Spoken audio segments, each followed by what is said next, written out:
যারা একটা কিছু নিয়ে স্বাচ্ছন্দ্য বোধ করে এবং ভালো কিছুর চিন্তা করে তারা সুগন্ধিটা ব্যবহার করে থাকে। সুগন্ধিটি ব্যবহার রোজার বাহিরে খুবই প্রয়োজন। মসজিদে যখন আমরা ঢুকবো তখন আমরা সুগন্ধি ব্যবহার করে আতর গোলাপ মেখে সুরমা লাগিয়ে তারপর মসজিদে ঢুকি। কিন্তু রোজায় যদি কেউ সুগন্ধি ব্যবহার করে তাতে রোজার কোনো ক্ষতি হচ্ছে না। এ কারণে হবে না যেহেতু সুগন্ধির দ্বারা তার মানে খানা পিনা এবং অন্য কোনো বিষয়ে এখানে কোনো কাজ করে না।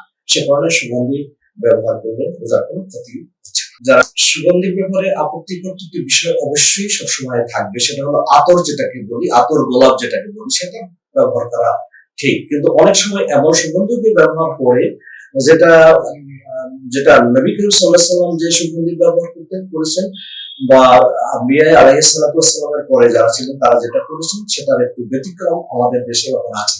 আপনি যে অ্যালকোহল বলেছেন সেটা সুগন্ধের পর্যায়ে পড়বে না, সেটা অন্যদিকে চলে যাবে। তো সে পর্যায়ে কিন্তু রোজা ছাড়াও এটা ব্যবহার করা ঠিক নয়, রোজার মধ্যেই তো উচিত হবেই না।